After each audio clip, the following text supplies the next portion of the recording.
Hola a todos, ¿qué tal? Nachos aquí, ¿cómo estáis? Bueno, hoy os vengo con una pregunta y es ¿a quién no le va a gustar un baptisterio romano del siglo I? ¿Cómo estamos? Hola, ¿qué tal? Eh, Nada, pues aquí intentando ver si podemos hacer algo interesante en la entrevista y dar algunas respuestillas para las dudas que haya y poco más. Claro que sí. Bueno, él es Edgar de 2AM Core, que es bueno, un creador de contenido en Instagram y recientemente está haciendo un videojuego basado en el famosísimo meme de el baptisterio romano del siglo I. Así es.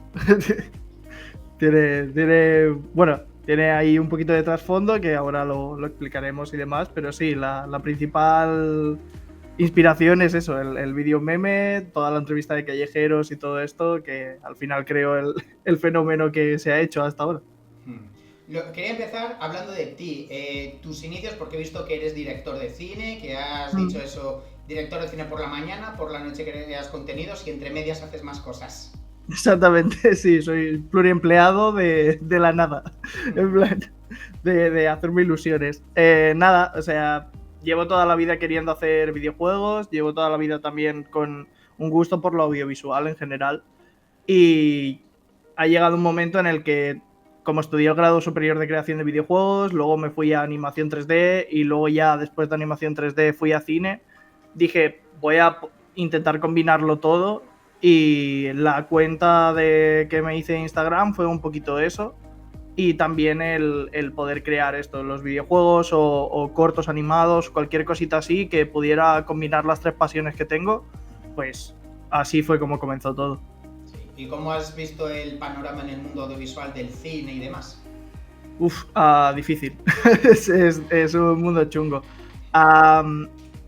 Yo soy del pensamiento de que no me iban a dar nada hecho. O sea, tendría que meterme de alguna forma y la forma que se me ocurrió fue crear yo el camino. O sea, hacer yo mi propio camino con los métodos que tenía y intentando aprovechar al máximo todo lo que sabía y demás. Aprovechando también que mi pareja es actriz, el poder generar los dos un tipo de esto, como de contenido que nos gustara, sobre todo a nosotros.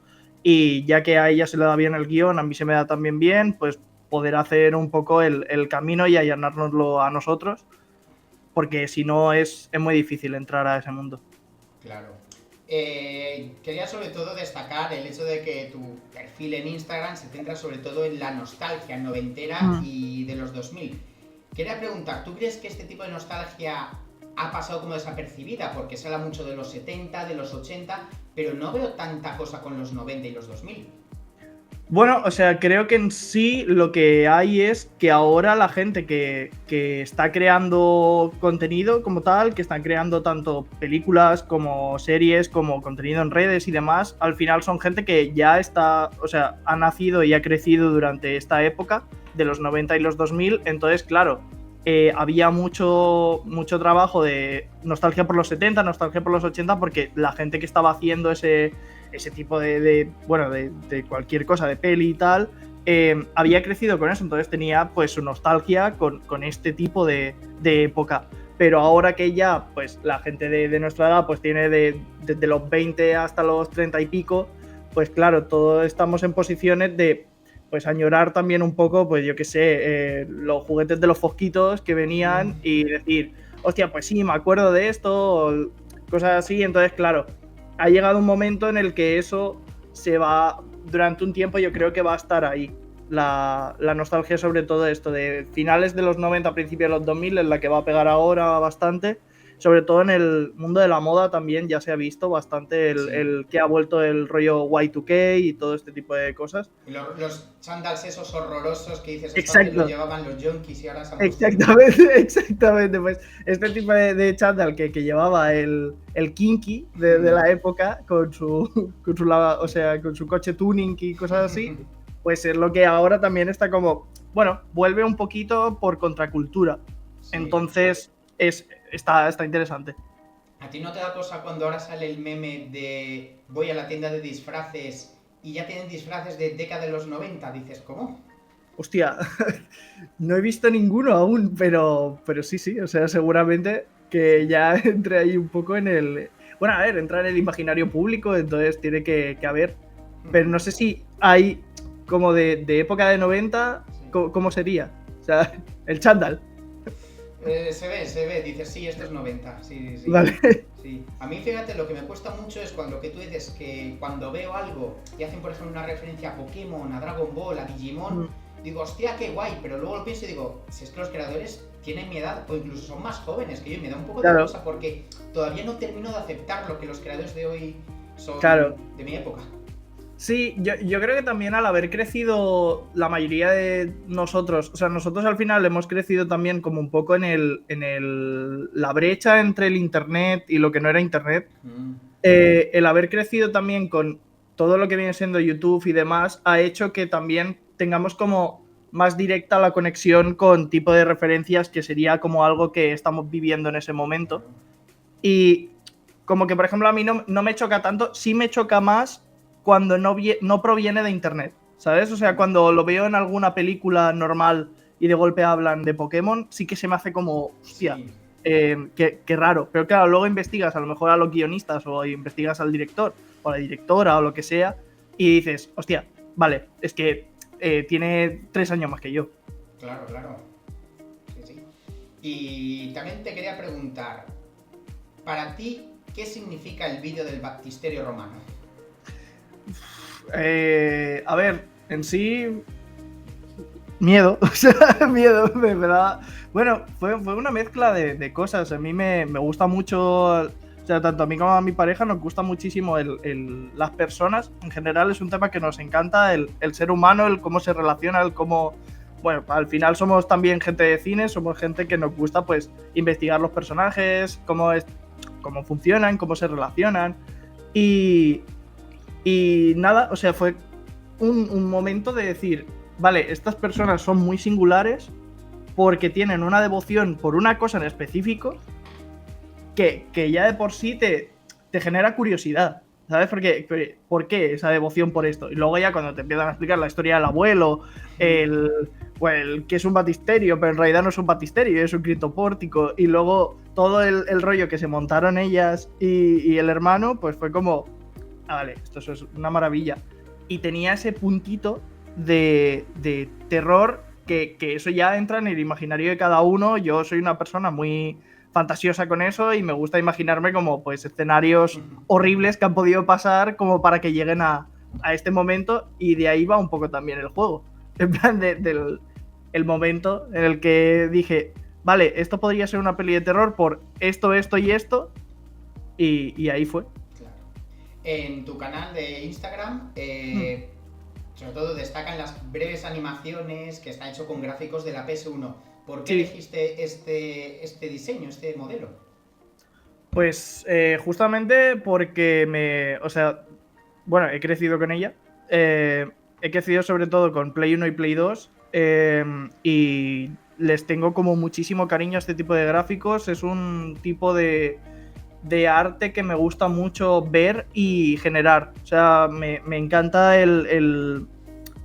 como el investigar por qué tiene ese tipo de estilo. O sea, por qué daba esa sensación, por qué generaba, o sea, no sé, tiene como diferentes cosas el estilo este que me evoca como muchos sentimientos, como que mi cabeza rellena huecos, porque al no estar definido 100%, mi cabeza siempre va rellenando los huecos y me genera como memorias muy buenas, muy bonitas, y luego a nivel técnico me parece muy divertido de hacer. Claro.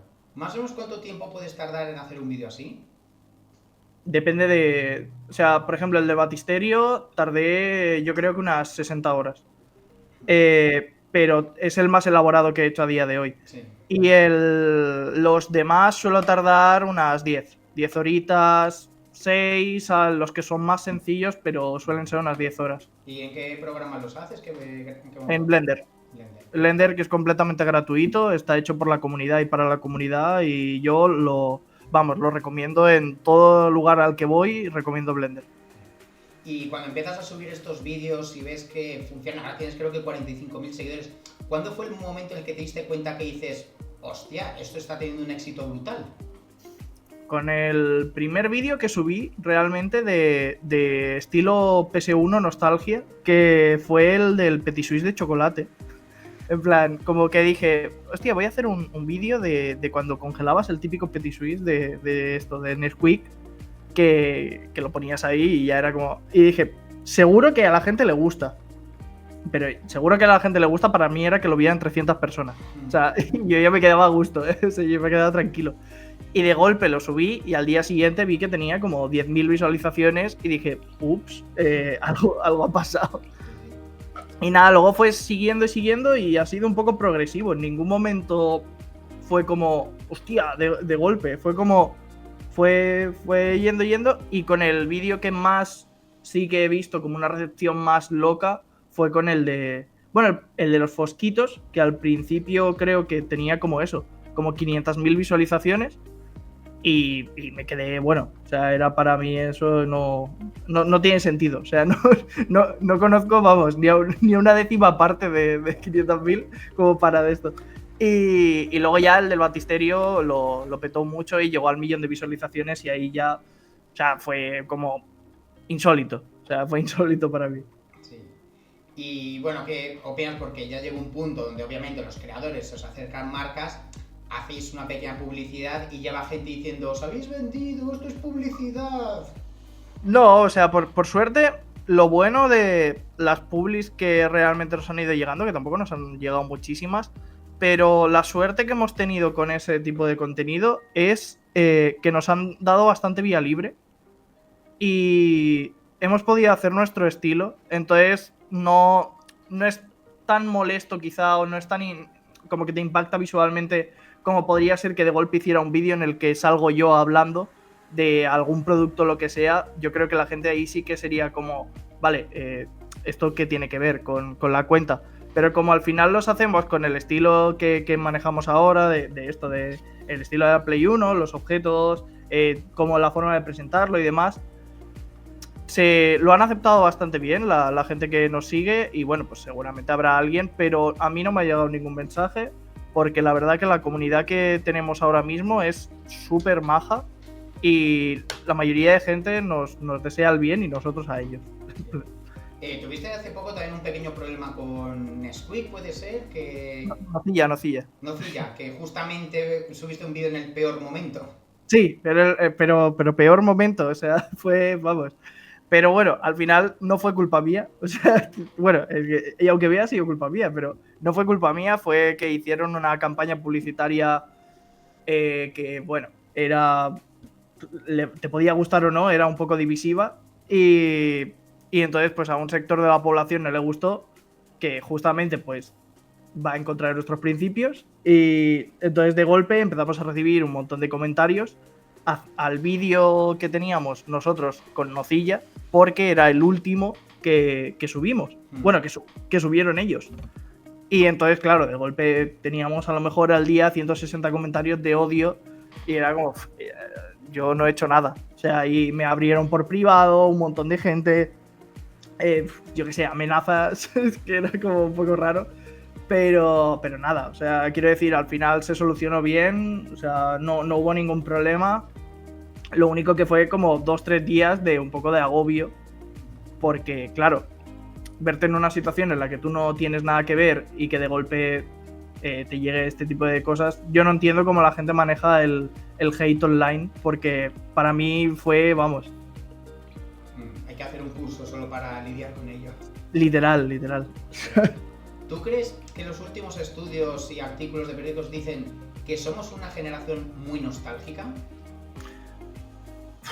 Es que, en realidad, si lo piensas, ¿qué generación no lo es?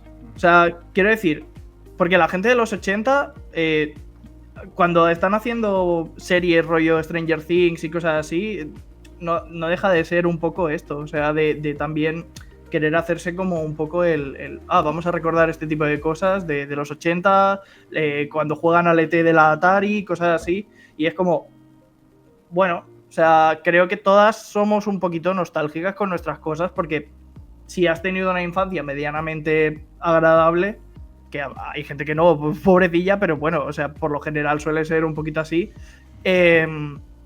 pues evidentemente recuerdas con añoranza, con nostalgia, con cariño ciertas cosas y entonces al nosotros tener una capacidad más grande de poder generar contenido en redes que, por ejemplo, gente de esto, de los 80 o cosas así, que ya eran más, pues la gente que podía hacer pelis, la gente que podía hacer libros, series, todo este tipo de cosas, pues sí que es cierto de que quizá tenemos más contenido dedicado a la nostalgia precisamente por eso, por lo fácil que es ahora poder hacer ese contenido.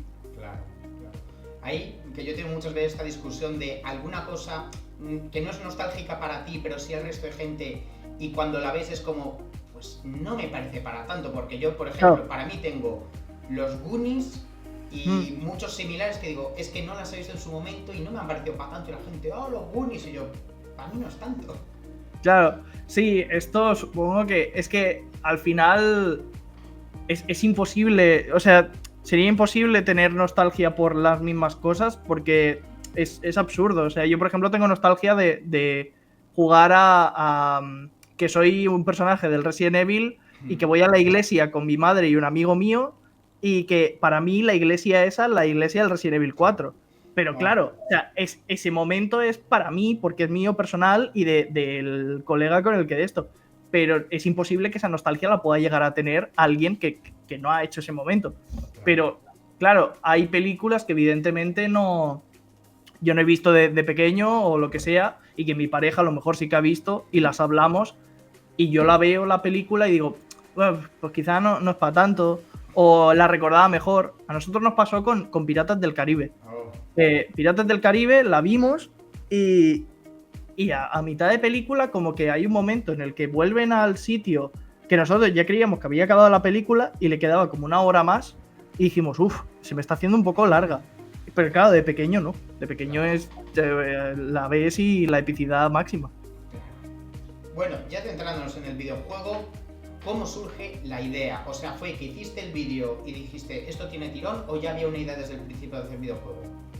Fue literalmente salió el vídeo y entonces estuvimos como viendo cómo funcionaba y demás y dijimos, oye, se podría hacer un videojuego porque, a ver, la idea del videojuego estaba ahí porque, bueno, ya...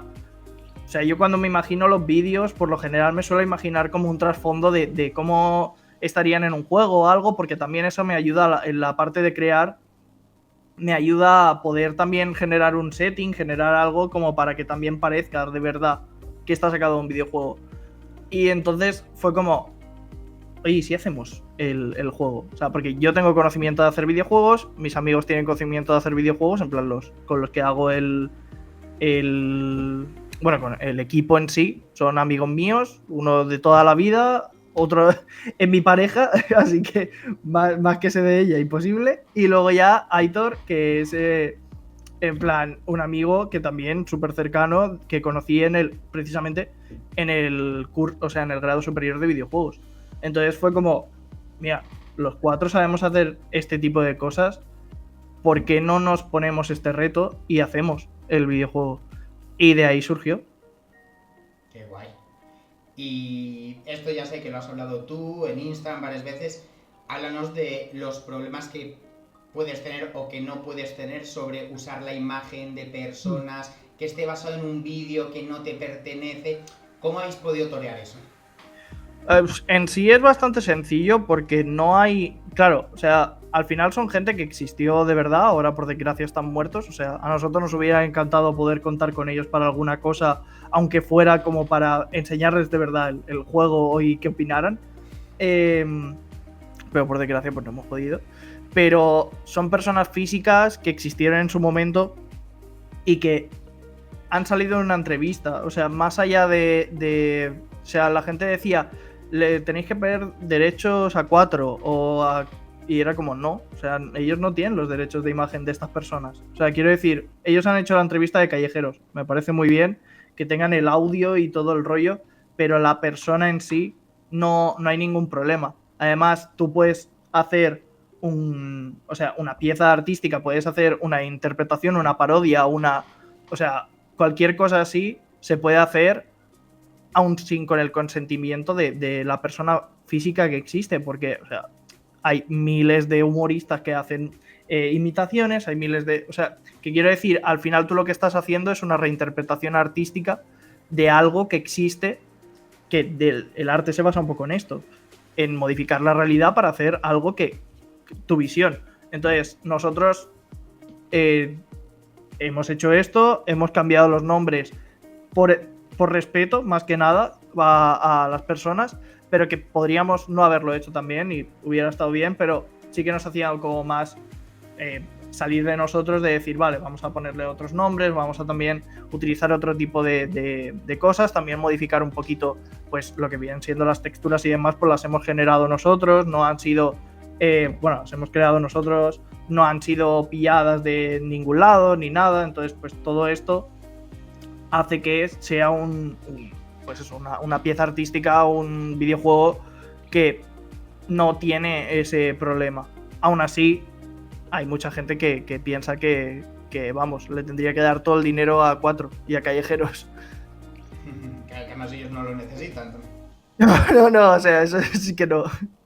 Bueno, ¿y por qué elegisteis Kickstarter? A ver, había diferentes formas de poder hacer el juego. Al principio pensamos en Kickstarter simplemente bueno, conocemos bastantes casos bueno, había profesores, por ejemplo, en el grado superior que trabajaban con Kickstarter, en plan que habían hecho sus juegos y habían financiado sus juegos con Kickstarter y demás. Y al principio, también al venir del mundo del cine, también está Berkami o cosas así que son para pues cortos o películas incluso. Y pues queríamos mirar de poder financiar de alguna forma el proyecto, más que nada para generarnos un pequeño sueldo, en plan de un sueldo de media jornada, por así decirlo, para que a la gente que trabajaba en el juego poder darle algo. Pues también, pues si necesitábamos a alguien de sonido, si necesitábamos a alguien de, pues un diseñador gráfico o alguna cosita así, a mí me gusta poder ofrecerle a la gente algo por el trabajo que está haciendo. Entonces, en principio era solo para esto. Y nosotros pusimos unas metas y pusimos tal y dijimos, bueno, quizá no llegamos, pero la idea era un poco esta. Y luego ya pues se ha llegado a todas las metas que pusimos, que la verdad es que estamos súper contentos con eso, y también nos ha habilitado a poder hacer muchas más cosas que dentro de poco iremos anunciando y que tenemos muchísima ilusión con eso. ¿Y había algún plan si fallaba el llegar al límite? Sacar el juego igualmente. Ese era el plan. El plan era que el juego iba a salir sí o sí. Porque si no hubiéramos tenido el Kickstarter, lo que hubiéramos hecho seguramente es tener unos tiempos un poco más dilatados, el poder ir haciéndolo como pues mucho más de proyecto que tienes a un lado y que vas haciendo cuando tienes tiempo libre. Pero el Kickstarter lo que nos ha hecho también es como tomarlo como un proyecto mucho más, vale, tenemos que ofrecer un nivel de calidad, tenemos que ofrecer un tal, y como algo que nos motiva realmente a hacer un trabajo como mucho más, eso, como mucho más pulido, el poder ofrecerle a la gente también una experiencia como mucho más rica y antes de lo esperado también. ¿Y os sorprendió que hubiera tal reacción, que se llegara tan rápido al límite y que hubiera artículos de Vandal y demás? No, fue vamos, o sea, fue una cosa que ni de coña nos esperábamos. Sacamos el Kickstarter y justamente el día antes del Kickstarter salió una noticia de la Hobby Consolas que hablaba de esto. Y claro, yo llevo toda la vida leyendo la Hobby Consolas. En plan, era, vamos, cada mes yo iba al kiosco, la compraba, en plan, que te venía con su demo específica, con los 25 juegos ahí y tal. Y eso a mí me hizo muchísima ilusión. Y luego ya, después con el Kickstarter, de golpe, llegó en 27 horas o algo así a la primera meta, que era como no lo esperábamos para nada. Se agotaron las que eran las tiers que valían más caras, que para mí la iba a comprar mi padre y ya está. O sea, era como, la idea era esa, que la iba a comprar mi padre y alguna persona que le gustara mucho el proyecto, pero ya.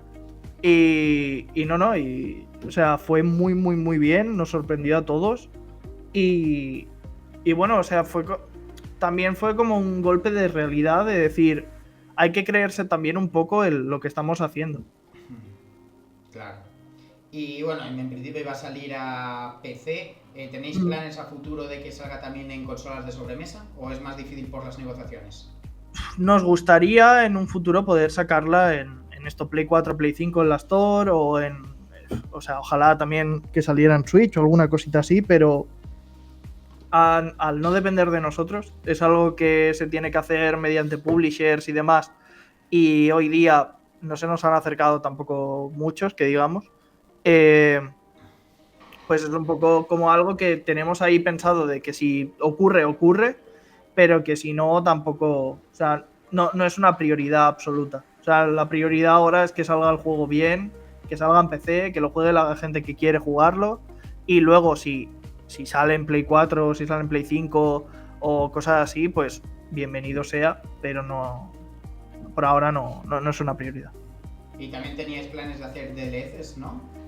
Sí, sacaremos los DLCs o sea, sacaremos uno que será como una precuela, que es la historia de los turistas, porque el juego va de que unos turistas se pierden y entonces tiene que ir una periodista a investigar dentro del propio batisterio y tiene que descubrir unas pruebas y qué ha pasado ahí. Entonces lo que queremos hacer es como si fuera un poquito el prólogo de juegos estilo Resident Evil 7 o cosas así, que son como qué ha pasado antes de esto, y entonces pues también mirar a ver cómo podemos con los mismos assets, con las mismas, el mismo mapa y todo el rollo, pero hacer una experiencia de juego diferente, que es un reto que está chulo y que puede ser un DLC divertido. ¿Y no vais a hacer de cuando el abuelo encuentre el batisterio? Ojalá. O sea, eso ya sería otro step, pero por ahora solo ese. Y luego ya si vemos que funciona y todo esto, pues sí que se podría hacer alguna cosita así. Pero bueno, por ahora tira por ahí. Qué guay. Bueno, te quiero agradecer porque yo os di una sugerencia por Instagram que fue que si podéis meter de easter egg el Eziomo, y creo que me dijiste que lo ibas a meter. Sí, o sea, seguramente hay cositas así. A mí me hace mucha ilusión meter una que es de la vida de Brian. Que será una referencia que me hace gracia a mí. Y cositas así van a estar dentro del propio juego, porque aparte de el terror y demás, siempre hay un poquito de humor para poder como limpiar el paladar y que luego te metan otro susto. Sí. Espero que sea una sandalia y una calabaza. Una sandalia y una calabaza, sí. La del Mesías. Claro, la calabaza, no, la calabaza, la sandalia, y se divide. Sí.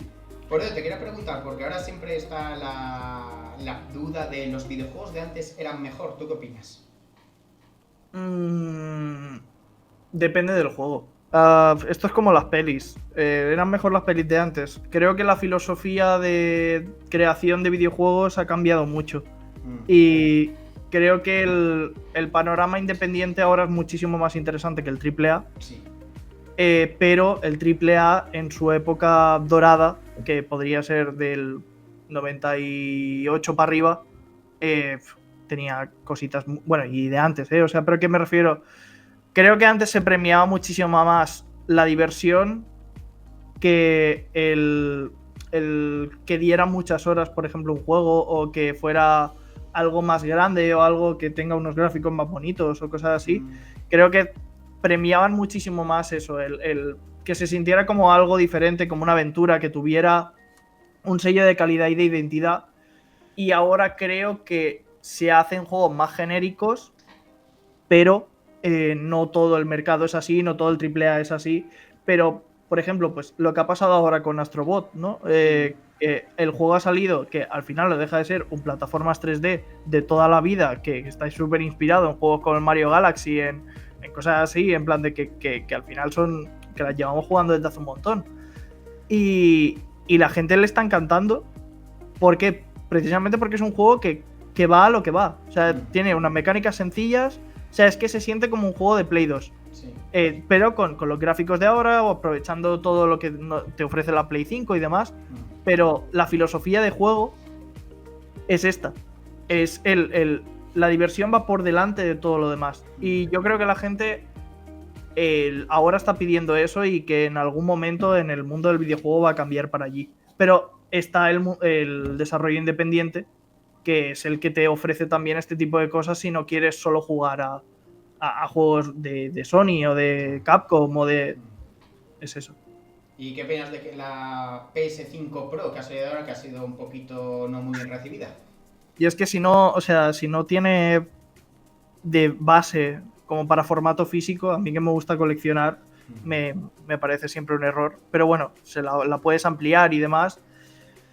Pero es que, o sea, yo no soy una persona que necesite que algo se vea súper bien o que corra 60 frames o que, o sea, son como comodidades que si las puedes pagar y te gusta y es una cosa que te impide el disfrutar de la experiencia de juego, me parece muy bien. Pero a mí, por ejemplo, no me molesta. O sea, yo puedo jugar a un juego y que se vea mal, mientras me lo pase bien, me da un poco igual. Claro, es que sí, esa es la experiencia. Claro. Al final. Vale, pues con esto está todo. Te voy a hacer una ronda de preguntas rápidas. Tienes que responderlas sin pensar, así que si te parece, vamos. A ver, tú que eras de esto, ¿qué es más? ¿Invierno o verano? Invierno. Era para tu compañía, ¿eras más de la Bravo o de la Super Pop? A ver, Bravo o Super Pop. Bravo. La Bravo. ¿De Harry Potter o el Señor de los Anillos? De los Anillos. ¿Pokémon o Digimon? Pokémon. ¿Cuál es tu consola favorita? La Play 2. ¿Cuál es la generación de Pokémon mejor? Tercera. Yo la primera. ¿Grand Prix sí o no? ¿Eh? ¿Grand Prix sí o no? Sí. Pues ya estaría todo. Pues, vale, muchas gracias. Pues muchísimas gracias por haber pasado por aquí y... No, hombre, a ti. Y nada, espero que tengáis muchísimo éxito con el videojuego.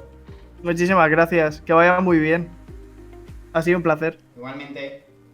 Adiós, que vaya muy bien.